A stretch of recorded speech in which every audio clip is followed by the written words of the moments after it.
Hi, this is Catherine. This is Taking Tea with Catherine. This is Lemon Lavender Lane from Celestial Seasonings.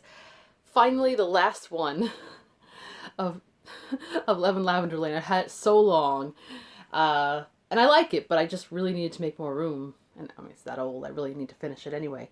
I have some more teas that I need to drink, and I use this Austin mug today, even though it doesn't really match my outfit, which is kind of my cozy sweater apparel, because this is the time of year that I used to be often in Texas visiting my sister. It just seemed to work out in the last number of visits that November was good. Early to mid November always worked, and I won't be going back to Texas in any foreseeable future because my sister doesn't live there anymore. I don't necessarily miss it terribly, but I remember it, and some really nice memories. And also the weather this week has been quite ish, like this time of year in the part of Texas I would visit, San Antonio and Austin. But yeah, I don't know, just that's it. But instead I took what is basically a staycation. I want to travel again, but I didn't feel ready yet this year.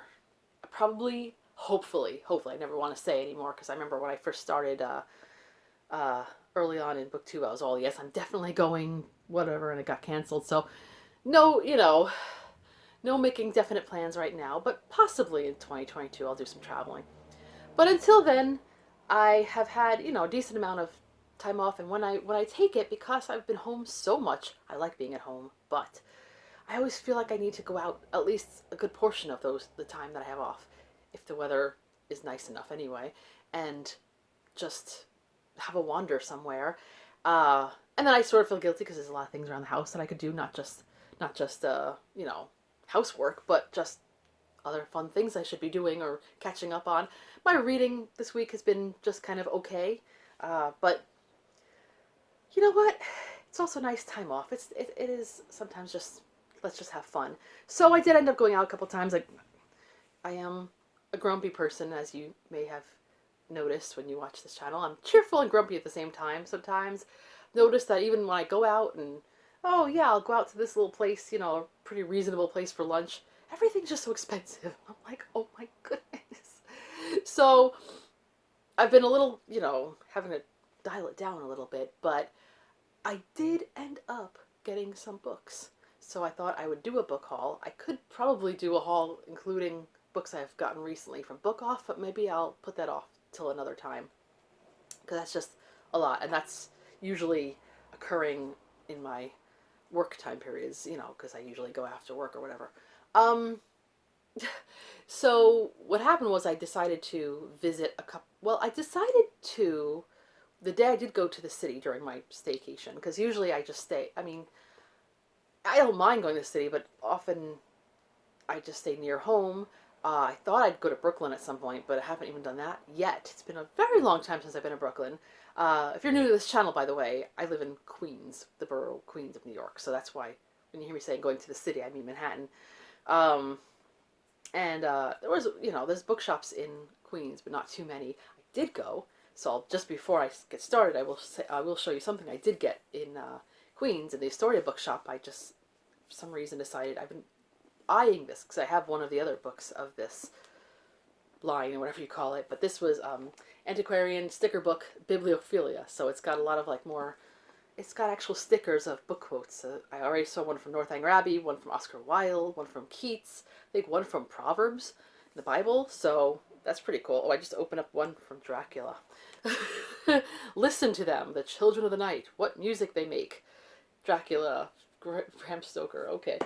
Anyway, so yeah, that was the one I got from Queens, the very, very staycation-y. But when I went to the city, I had a goal in mind, which was to go to a new to me bookshop. And the one I went to at first was one that is relatively new. I think it's been open a year or so. I don't remember when exactly it opened. I think it opened before everything shut down, but I didn't do that much research. Anyway, and it's down in the Lower East Side of Manhattan, which is an area that to me has always been a little daunting.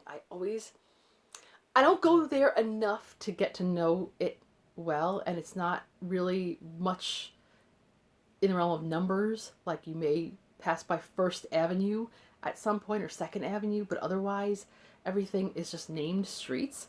And that can be hard because I am accustomed to a grid system. And if you don't go down to that area and you have a bad sense of direction like I do, it is a bit of a wander, and I did end up turning the wrong way at first, which was kind of sad because I used to go to that area, and it wasn't that far from where the old tea place that I used to go to, which was called Teeny, which was a vegetarian tea room, which was good for a while, and then it wasn't. And it's sad because it closed. But anyway, so what my goal was to go to this bookshop called Sweet Pickle. The Sweet Pickle or Sweet Pickles? Anyway, I think there might be a bookmark in here. Sweet Pickle Books is what it's called. And it's on Orchard Street, which that neighborhood used to be, I guess it still has some Jewish delicatessens or whatever, but it's near Chinatown, so you still have a lot of Chinese businesses, but it used to have a lot more Jewish businesses, and one of the businesses was, pickles, and not as much nowadays. So I believe the owner of this bookshop is somewhat related to someone who had been in that business. Like I said, I did read up on it, and I promptly forgot most of it. And yeah, so I went to the bookshop and I finally found it. My goodness. Anyway, when I finally found it, I liked it, but you saw how I got annoyed at that noise? I was a little bit. The one thing that turned me off about the shop wasn't that it was a little bit, it was organized, but it was, a little piled up. I'm a cluttery person myself, so I'm not going to say anything. It was more that they were playing music, and the speakers, if you were anywhere near the speakers, was really kind of loud. They were playing, I think, Lauryn Hill, which I like. I like Lauryn Hill. Brings back a lot of good memories. So I think it was Lauryn Hill. And, but it was like really kind of, I have pretty good hearing. I have bad processing sometimes, but I have good hearing, and I don't need music to be that loud to enjoy it. So that was the only deterrent for me. To me, a bookshop should have music. Like, to me, a bookshop or a cafe should have music that, if you have it, you could hear it. You know what it's playing. You don't have to be like, what is that? What is that? What is that? But it shouldn't be like, but again, it's their choice. But I still managed to find, see how grumpy I am? If you've ever watched the show Portlandia, there's an episode, I think I mentioned this not too long ago. There's an episode where the character Fred Armisen has, well, he's the actor too, but he has a thing called early onset grumpiness, and I so relate to it. Anyway, get off my lawn. But I found these two books, and I was happy to find them. Both Penguins, and this one I think I saw the film based on it, but I've not read the book, and I mean to, and I hope it's good. And this is Picnic at Hanging Rock by Joan Lindsay. The forward by Malloy.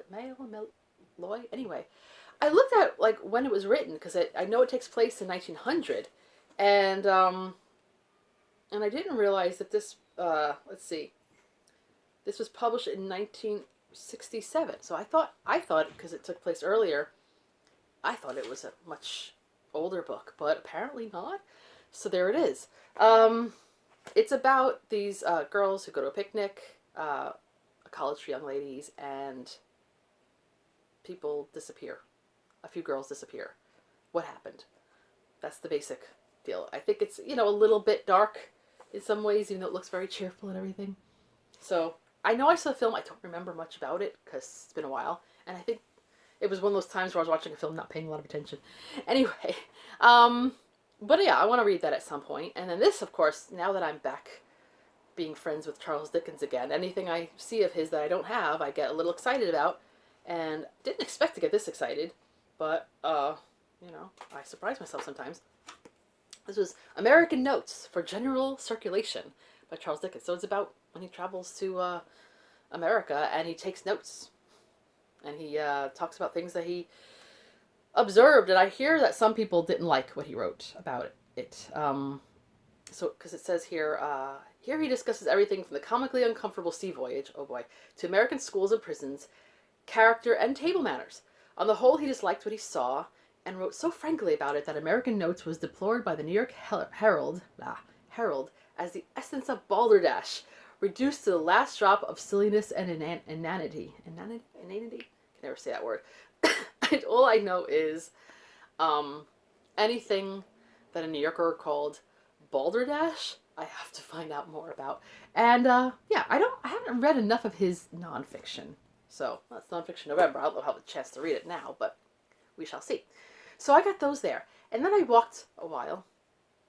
You know, I just walked and walked. And passed a film set for, TV set for New Amsterdam. Didn't stop, even though I thought, isn't there somebody who's in Doctor Who? And then I remembered that I stopped doing that kind of thing, waiting around to see who turned up, because it's my day off and it's a beautiful day, and when am I going to hang around a film set? Come on, TV set. So I didn't, but I ended up going to Housing Works, which is a bookshop, and also they have other branches that are also like kind of charity shops, like thrift stores. There was a clothing store right next to it, but this is their bookshop in the kind of East Village, Soho area. It's called Crosby Street, so really close to Prince Street. And it's on a cobblestone-y kind of road, and there's always some kind of construction happening on that block, so you always have to walk around. But it's open, and I think the last time I went there, I didn't really find anything, so I was happy to find stuff this time. And, you know, always, when I find things that I've been looking for, I get even more excited. I'm a little sad because they still haven't opened their cafe. A lot of the bookshops that had cafes, aside from Barnes & Noble, haven't reopened their cafes since COVID. I kind of understand why, but I miss those cafes. There was just something about them. But anyway, I found another trollop in these, oh, you can't see where I have them, but these penguin numbered ones. It's kind of like collect them all, but I know I won't because I have some trollop in other editions, so I don't care. But this is The Fixed Period by Anthony Trollope, and it's supposed to be a little bit dystopian, future dystopian. It's supposed to take place in 1980, I think. Let's see. It says, The Fixed Period tells of a moral and political dilemma on the imaginary Pacific island of Britannula in the second half of the 20th century. The president of the island, Mr. Neverbend, is attempting to bring in legislation which will reduce the numbers of the old and sick by enforcing compulsory euthanasia on those of 67 years of age. That's rather creepy. I don't know. It's a little weird, but I don't know anything by Anthony Trollope that is quite like that, so when I get around to finally reading this, I have to read the last Chronicles of Barset. Right, Jamie? She's sniffing my... first before I go on with anything else. But this does sound intriguing, and I hadn't really heard anything about it before. Incidentally, I was in a mood for my cheat coffee, which, if you haven't watched this channel long enough, you'll know that I'm a tea person, obviously, taking tea with Catherine. I love tea, and I could drink it all the time if I could. Well, I can't drink too much caffeine, but I do like coffee, just doesn't like me. So I choose times when I know that I could take a risk, and I will drink coffee. So I did go to a cafe called Cafe Reggio in the West Village. I walked around a lot that day after I bought this, and I got a cappuccino, which I hadn't had in a while, and then I had a cappuccino the next day. So that was kind of like 2 in a row, but and it was quite good. But if you follow me on Instagram, you may have seen my story, but if not, I'll just describe it to you. If you've ever been to Cafe Reggio, which is an older cafe, I think the reason it's still open is because the people who run the cafe, or whoever it is behind the cafe, own the building or something, because otherwise they probably couldn't pay the rents. That's how it is in New York. Always rents going up and people having to close some perfectly good places. And There used to be a lot more like Italian kind of cafes in that area. There are still a few, um, but a lot of them are gone now. And that is a mainstay. It's been around since the 20s, the late 20s. They say they're like the first, I think, cappuccino in New York or maybe even the United States. They make a good cappuccino. Like I've been complaining, I thought the prices got a little bit higher than I remember them. And, the food there was just okay. So I was like, meh. But, and the lighting, at least where I was sitting, because I wanted to sit indoors this time. I'd gone not too long ago and didn't really enjoy sitting outdoors. The ambiance is indoors. Um, it's not very it's not really light in there. So if you want to read, you have to kind of have your phone up to it, and my battery was getting a little low. So I didn't really read, but I took a picture of this because the the cups and the teapots or the plates or whatever they have are all orange and white, so it matched perfectly. I just love that sort of thing. I love matching ad nauseum. So, but I'm not actually done with Housing Works. I didn't just get that book. I got a book that I've been looking for. Janie, stop biting my sweater. It's not the one I'm wearing. She's over on the side. I don't know. I don't want to put her on camera because she's being ridiculous, but she's a very weird cat. Hold on a sec. All right. She stopped biting my sweater. I think she's going to push a pen off my desk. Adventures of Cats. But anyway, where was I? Okay. Housing Works. So, there's a book that I've been looking for some time. I've heard nothing but good things about this book, and I've wanted to get a hold of it. I saw a copy in Book Off, but it's one of their freak books that are for some reason charged. They put a really high price tag on it. So every once in a while, they put a high price tag on something, and you go, whoa. So I held off on getting it because it was more than the actual price, as listed on the book. So I thought, one day I'm going to find it in a bookshop for a reasonable price. I found this for $6. I thought that was pretty good.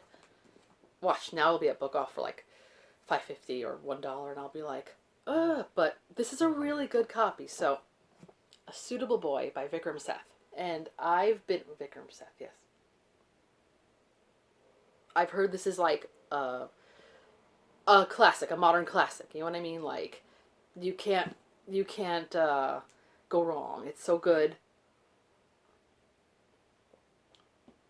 I like, and I also like a lot, not all, but a lot of Indian classics, so I thought that might be great too.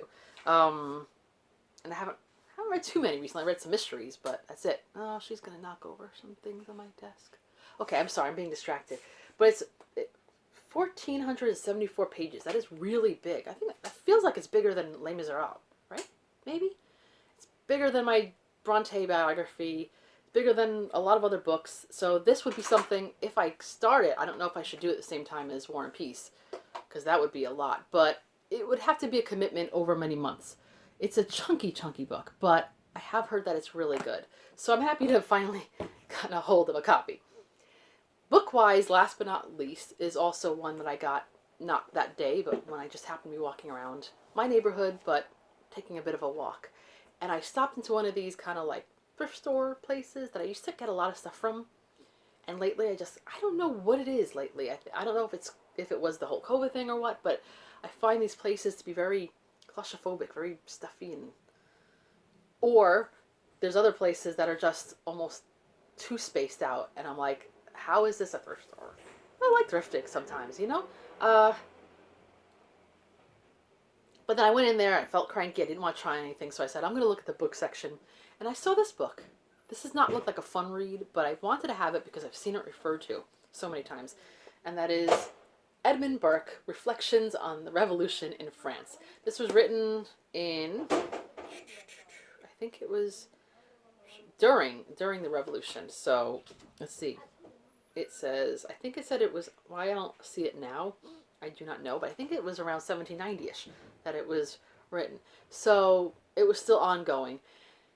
Now, I could choose this to read Jane Austen July, but like I said, it seems a bit of a deep kind of conversation. But I think he was kind of a monarchist and against I guess maybe the suddenness of the revolution, like maybe do things in increments. This is all I know. I do know that Mary Wollstonecraft responded to him and wrote The Vindication of the Rights of Men, which, later on she wrote Women as well, I think. I think it came afterwards. But that's how I knew of this book. So I thought, that it might be good to have on hand to refer to. So it's not a very big book, but I'm sure it's kind of deep. And it's funny because it has this bookmark in here from East Village Books, which is a bookshop I went to not long ago. You may recall if you watched an earlier haul of mine. But this I got in Queens. But yeah, so it's it's one of the Oxford World's classics of this particular kind of yellowish and red. Yeah, like it's yellow, but yeah. And I have a lot of trollops of this and that other one, the penguin one I have the most of with my trollops. But I don't know. We'll see. Like I said, that's not it was very cheap, so it wasn't like, oh my goodness, I'm spending like, $10 on this book. No, it was like one something, reasonable enough to take a risk on it. And so that's all books, but I have a tea haul. So what happened was I finally got to see my aunts. And I've been looking forward to seeing them for a while. I have a number of aunts that live in New York. But these two live on the same street. And where they live is really not that far from me. As if I take a subway ride, and I mean a quick subway ride. They've lived in that area forever, my whole life, and well beyond. So I was hesitant for a very long time to go see them, not because I didn't want to see them, but because the COVID things. Even after I got, vaccinated and they got vaccinated, you always think, oh my goodness, but what if? This is what happens nowadays. I get all worked up over things.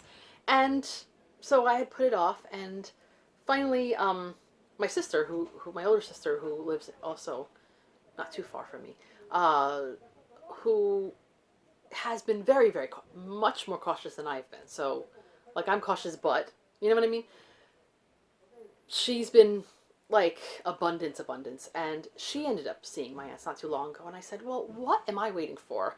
And now I have this time off, so I finally saw them, and,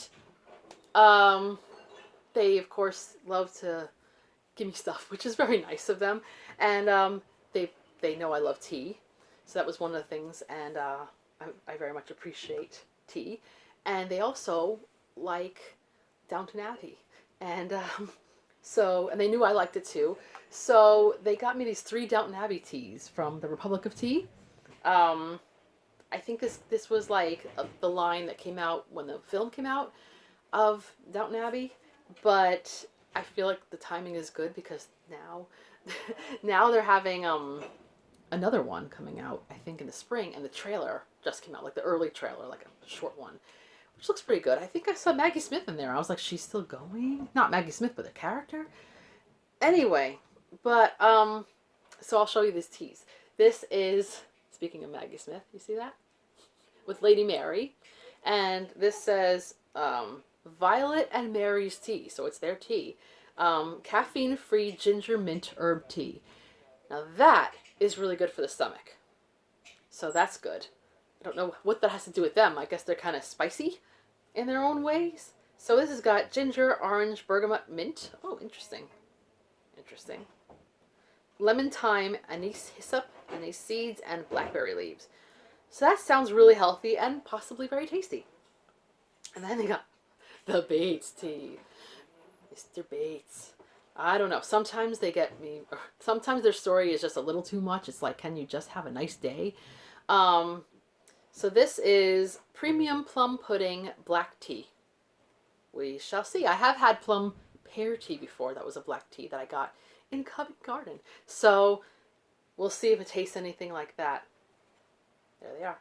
And last but not least, I did have, someone got me a Republic of Tea of the Lady Grantham. It was just her. With basically the same expression. But this is Lord and Lady Grantham tea. Look at her face. She always has that look on her face. And he always has that dignified look when he's not, causing all kinds of... Anyway. So this is black tea with royal spices. Oh, I didn't look at the ingredients in that one. But this has fine black tea, cinnamon, natural flavors, cloves, licorice root, and apple bits. I'm not that big on licorice root, but I suppose I can enjoy that. Okay, the Plum one has, wait, not the German, sorry. Fine black tea again. Natural vanilla flavor, cinnamon, natural flavor, natural plum flavors, sloe berries, and elderberries.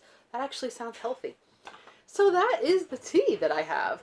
And I'm kind of excited to try them all. And now, like I said, now that I finished this lemon lavender lane, I can finally start some more teas, and I'm very excited. So those are the books that I have, and those are the teas that I have.